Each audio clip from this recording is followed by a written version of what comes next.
बिस्मिल्लाहिर्रहमानिर्रहीम अस्सलाम वालेकुम नाज़रीन, मैं हूं आपका मेज़बान दानिश अंसारी और आप देख रहे हैं मेरा YouTube channel Danish Ansari official. नाज़रीन, आज हम बात करेंगे मलिक महबूब साहब से। आप सबके फेवरेट हैं, मशहूर स्टोरीजन हैं। अस्सलाम वालेकुम मलिक साहब, कैसे हैं आप? वालेकुम अस्सलाम। अल्लाह का शुक्र है। दानिश भाई, आप सुनाएं, क्या हाल चाल है आपके? अल्हम्दुलिल्लाह मलिक साहब, मैं भी ठीक हूँ। मलिक साहब, सुहेल सुन्नी साहब ने जलसे से खिताब करते हुए कहा है, जलसे जुलूस पाकिस्तान में शुरू हो गए हैं। मई के हवाले से आपकी प्राइवेसी पटिशन थी कि सियासी गहमा गहमी, जलसे जुलूस, एहतजाज, डेमोस्ट्रेशन में आप दिखाई देंगी। सुहेल सुन्नी साहब ने खैबर पख्तूनख्वा में जलसे से खिताब करते हुए कहा है कि पाकिस्तान में आइंदा कुछ दिनों में कुछ बहुत बड़ा होने वाला है। अडियाला जेल के दरवाजे खुलने वाले हैं। उन्होंने कहा है कि शहबाज शरीफ और नवाज शरीफ दस्तखत करें और लंदन लौट जाएं। सर, क्या बड़ा होने वाला है? क्या बड़ी पेशरफ होने वाली है? सुहेल वरीद साहब ने तो पर्दे में रखी है बात। एस्ट्रोलॉजी के लिए आप क्या बड़ा इवेंट देख रहे हैं पाकिस्तान में? देखिए, मैंने आपको पिछले साल से बताया था, जैसे ही राव एंटर हुआ था एक्वेरियस में, मैंने कहा था ये टाइम अच्छा नहीं होगा पाकिस्तान की सियासत में। बहुत बड़ा टर्मोइल आएगा, खुदा ना खास्ता कोई मेजर क्लैशेस, मेजर यूं कहा जा सकता है, अल्लाह ना करे, कोई बड़े अजीम इंसान की डेथ पॉसिबिलिटीज होती हैं, क्योंकि पास में ये देखा गया है। इसलिए मैं उसके हिसाब से बता रहा हूँ, डेथ मैं प्रिडिक्ट नहीं करता हूँ, मैंने पहले भी बताया। पास्ट इवेंट के हिसाब से जब जब राहु एक्वेरियस से ट्रांजिट किया है, उसने कियोस बनाया ही बनाया है पाकिस्तान की सियासत में। तो पाकिस्तान की सियासत में टाइम शुरू हो गए यहां से लेके अक्टूबर तक, सितंबर तक के मामलात बहुत ज्यादा खराब ही की तरफ जाएंगे, और मुझे नहीं लगता ये हुकूमत रह पाएगी। Okay sir. अच्छा सर, एक और बड़ी खबर सामने आई है। एक सर्वे में बात बताई गई है कि इमरान खान साहब की मकबूलियत पाकिस्तान में 70 से 80% तक पहुंच गई है। और सर, खान साहब को जाहिर है इस मकबूलियत के साथ माइनस करना तो मुमकिन नहीं है, लेकिन जो सर मेरा क्वेश्चन है वो जरा डिफरेंट है। क्वेश्चन ये है कि सर, ऐसी क्या चीज़ है कि खान साहब पिछले 1000 दिनों से जेल में कैद है, लेकिन उनकी मकबूलियत में कमी नहीं आ रही? वक्त की जायचा देखिए, कोई चीज़ बता दें कि उनके जायचे में ऐसी क्या चीज़ है कि उनकी मकबूलियत कम होने के बजाय दिन ब दिन बढ़ती ही चली जा रही है? क्या वजह है? उसकी वजह सिर्फ सन है। सन की जो पोजीशन है, स्पेशली जो उसके अंदर पॉइंट्स हैं, उसको शद्वल हम कहते हैं एस्ट्रोलॉजी की जबान में, वो बहुत अच्छे हैं। और जब सन अच्छे हाउस या एस्पेक्ट्स के अंदर होता है, तो मकबूलियत इंसान को मिलती ही मिलती है। तो एक साल के लिए तो मुझे पता है कि उनकी मकबूलियत मजीद बढ़ेगी, मजीद बढ़ेगी। लेकिन एक बात यह है कि मकबूलियत के साथ जो उनको डैमेज मिल रहा है ना, वो हेल्थ की तरफ मिल रहा है। तो आंखें आंखें भी सन ही होती हैं। सन को हम आंख के लिए भी, बोन्स के लिए भी, ब्लड तो नहीं, आंखें और बोन के लिए हम चेक करते हैं। Okay sir. अच्छा सर, एक और बड़ा इंटरेस्टिंग क्वेश्चन है सुहेल फिल्मी साहब के हवाले से। ओपोजिशन इत्तेहाद बनाने की कोशिश की जा रही है और ओपोजिशन बड़ी मुतहरिक हो चुकी है उनके खिलाफ, और उनकी हुकूमत का तख्ता पलटने की कोशिश की जा रही है। फैसल करीम कोंडी ने भी खैबर पख्तूनख्वा में इत्तेहादी हुकूमत कायम करने का इशारा और उसमें दिलचस्पी जाहिर कर दी है। क्या सुहेल फरनी साहब को उनकी कुर्सी से हटाना मुमकिन होगा? उनका दायचा क्या बता? सर, उनका जायचा तो है नहीं। जो मैंने उनके कार्ड निकाले थे, मुझे नहीं लगता कि वो अभी इतनी जल्दी जाने वाले। ऑपोजिशन प्रॉब्लम, पार्टी के अंदर प्रॉब्लम, ये सब जरूर होगा, लेकिन मुझे नहीं लगता कि इनको इस सीट से फिलहाल कोई चेंज करवा सकता है या इनको डिसमिस करवा सकता है। ओके। अच्छा सर, आजकल पीटीआई में फॉरवर्ड ब्लॉक बनने की बाज़गश्त भी बहुत ज्यादा आम है पाकिस्तान में। क्या कोई वाकई फॉरवर्ड ब्लॉक बनता दिखाई देता है? पीटीआई का दायचा क्या बताता है इस हवाले से? सर, फॉरवर्ड ब्लॉकिंग जो थी वो बन रही थी, ये खबरें पुरानी है। नहीं नहीं, अगर मैं जायचा देखता हूँ तो ये खबरें पुरानी है, यहाँ से चीजें चेंज होना शुरू हो जाएंगी। फॉरवर्ड ब्लॉक जिन्होंने बनाया है वो अभी बड़े मसाइल में आने वाले हैं, ये याद रखिएगा। तो फॉरवर्ड ब्लॉकिंग यहाँ से बहुत मुश्किल हो जानी है, अगर बनी हुई है तो। लेकिन मुझे ऐसा लगता है ये पुरानी थी, खबरें अभी लीक हुई हैं। शहबाज गिल ने एक खबर ब्रेक किया। उन्होंने कहा है कि पाकिस्तान तरीके इंसाफ को एस्टेब्लिशमेंट की तरफ से 3 से 4 किस्म की डीले जो हैं वो मसूल हो गई हैं।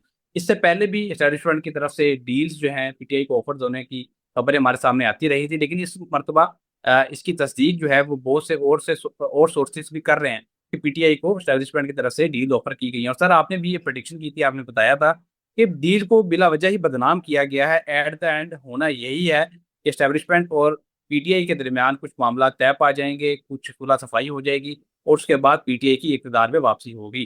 सर, बिलाखिर डील है वो ऑफर कर दी गई है। आप मजीद आगे क्या देख रहे हैं? क्या सिचुएशन देख रहे हैं? क्या पीटीआई इस डील को एक्सेप्ट करेगी? अच्छा, इस डील से पहले मैं आपको एक छोटा सा एक एग्जांपल देता हूँ, शायद इस डील का जो वर्ड है ना उसको समझने में लोगों को आसानी हो। वो ये है कि अमेरिका और ईरान के बीच में क्या हो रहा है, ये भी डील ही है। अब वो मुआहदा कर रहे हैं, वो अलग अलग नाम दे हुए हैं, एग्रीमेंट है, ये है। कोई भी मसले का हल मुझे ऐसा लगता है कि एग्रीमेंट दोनों पार्टियों को एक पेज पे आना पड़ता है, फिर वो जाके हल होता है। इस बात को आप जहन में रखिए। बिल्कुल। अब किसी ने उसको डील दिया हुआ है, किसी ने ढील दी हुई है, जो मर्जी, अपने मर्जी से आप जो बोलना चाहे बोलें, लेकिन अंडरस्टैंड करें कि किसी भी चीज का, मसले का हल इन चीजों से नहीं निकलता। या तो फिर बिल्कुल ही आप एक एक पार्टी बिल्कुल ही एग्जिट कर जाए और हार मान के तस्लीम कर ले, मेरे हाथ खड़े हैं, दैट्स इट। और फिर अगली पार्टी उसको जो है एक्सेप्ट करके आगे बढ़े, लेकिन अल्टीमेटली गोल हर चीज का, मसले का हल डील से ही होता है। अब आते हैं खान साहब की बात पे। देखिए, जो पार्टी में नजर आ रहा था कि पार्टी में जो कॉन्फ्लिक्ट है, जो पार्टी में प्रॉब्लम्स हैं, वो आप मई में सॉल्व होना शुरू हो जाएंगे। अब ये डील की शक्ल में हो, जिस भी वजह से हो जाएंगे। क्योंकि एक ठीक चीज है। में मैंने बताया आपको, एक प्लेनेट जो है बहुत सारी चीजों को सिग्निफाई कर रहा होता है। हम ये पिन पॉइंट नहीं कर सकते सिर्फ, जैसे मून वाटर भी है, मून फूड भी है। अब अगर मैं मून देख लूं तो मैं ये नहीं कह सकता कि भाई आपने पानी का काम करना है या आपने फूड का काम करना है। वो बाकी प्लैनेट, डिफरेंट प्लैनेट ट्रांजिट के साथ मिलके हम उसको जो है सिंक करते हैं, फिर हम उस पे पहुंचते हैं कि आपके लिए खाने का काम बेहतर है। अगर मैं ट्रांजिट से देखूं तो मैं उस पे नहीं जस्टिफिकेशन दे सकता हूँ किस टाइप की डील दी हुई होगी। आपकी प्रोडिक्शन एक और दुरुस्त साबित हो रही है। आपने कहा था कि ईरान और अमेरिका के दरमियान ये मसाइल करीबन नवंबर तक चलते आपको दिखाई देते हैं। अभी ये मामला बिल्कुल तय नहीं होंगे सर। अभी खबर सामने आई है, डोनाल्ड ट्रंप ने कहा है कि मुझे ईरान की ताज़ा तरीन तजवीज़ पेश की गई जिन्हें मैंने मुस्तरद कर दिया। ईरान पर दोबारा हमला करने का इम्कान है।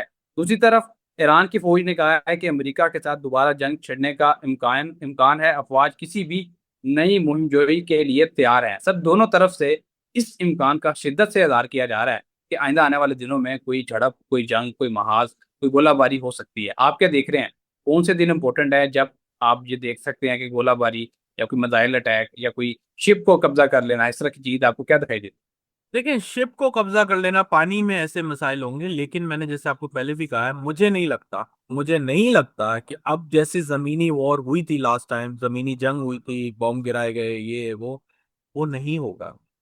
अब चीजें डिफरेंट टाइप, डिफरेंट टेक्टिक से आगे आएंगी। सेम वॉर पैटर्न नहीं होगा, ये याद रखिएगा। चीजों में चेंज आने वाला है और भी आता जाएगा। But for the time being मुझे लगता है इंशाल्लाह अल्लाह के हुक्म से अब वापस ऐसे हालात नहीं बनने वाले। है? Okay sir. सर अमेरिका की तरफ से हालिया ईरान और इसराइल और अमेरिका जंग के बाद चीन की जो कंपनीज हैं उन पर काफी पाबंदियां आयद की गई और अब चीनी रिफाइनरीज पे भी अमेरिका की तरफ से पाबंदियां आयद की गई हैं। लेकिन हैरान कुन बात जो फर्स्ट टाइम देखने में आई है कि चीन ने वाजिया तौर पे अमेरिका की पाबंदियों को मुस्तरद कर दिया और ये कह दिया है कि हम पर इन पाबंदियों का कोई असर नहीं है, सिफर फर्क पर हमें पड़ता है। सर चीन के इस जो कॉन्फिडेंस की आप क्या वजूहत देख रहे हैं और क्या वाकई आइंदा आने वाले दिनों में जिस तरह के तजियाकार बता रहे हैं कि चीन नई सुपर पावर बनने वाला है या बहुत करीब है बनने के, आप क्या देखते हैं, क्या वाकई चीन जो है आइंदा 2-3 सालों में बन सकता है सुपर पावर? 100% चीन नेक्स्ट सुपर पावर है, और इसमें कोई दो राय नहीं है। लेकिन इसमें टाइम लगेगा। अगर आप ये बोल रहे हैं 2-3 साल, तो नहीं, मुझे लगता है 4 से 5 साल लगेंगे। और चीजें जिस तरह चेंज हो रही हैं, और आने वाले दिनों में जो नई टेक्नोलॉजी आएगी, वो चीन ही सुपर लीड कर रहा होगा, देख लीजिएगा आप।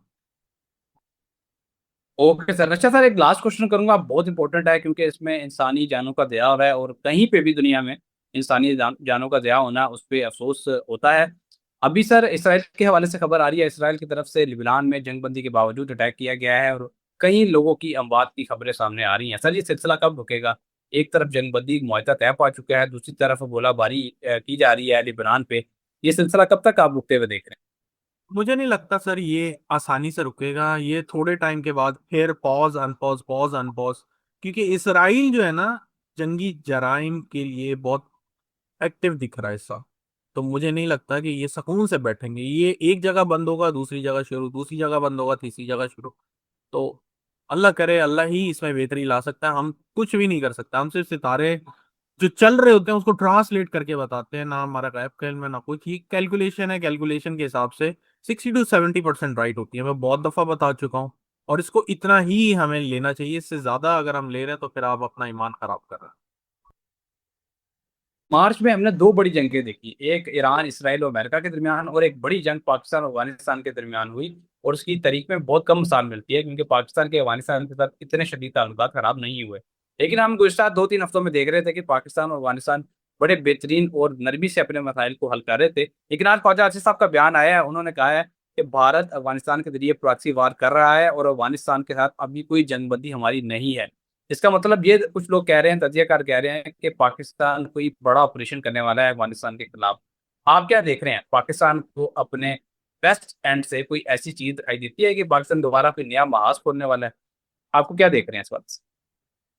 आप, मुझे लगता है भूल गए जब मैंने आपको कहा था मुआहिदा हो गया था पाकिस्तान का और अफगानिस्तान का, और आपने मुझे कहा था कि सर ये तो जंगबंदी हो गई। तो मैंने आपको क्या कहा था कि मुझे नहीं लगता यहाँ जंगबंदी होगी। ये जो है गोरिल्ला वार लड़ते हैं, ये इतनी आसानी से नहीं हटेगी। और ये वॉर अभी टाइम टू टाइम चलती रहेगी। अगर आप ये बोल रहे हैं कि खत्म हो गई है तो आप गलत फहमी का शिकार है। ये पॉज है, ये पॉज किसी वक्त भी खत्म हो सकता। अब जैसे हम लास्ट क्वार्टर की तरफ जाएंगे, I will talk about it, लेकिन फिलहाल अभी रहने दें, आप इसकी टेंशन ना। ओके सर, बहुत शुक्रिया सर, आपने अपने कीमती वक्त में से कुछ वक्त निकाला, इतनी जबरदस्त प्रोडिक्शन हमारे साथ शेयर की। इंशाल्लाह नेक्स्ट प्रोग्राम में ऐसे ही दिलचस्प टॉपिक है दोबारा पेश होंगे। अगली वीडियो तक के लिए मुझे और मलिक महबूब साहब को इजाजत दीजिए। अल्लाह हाफिज़।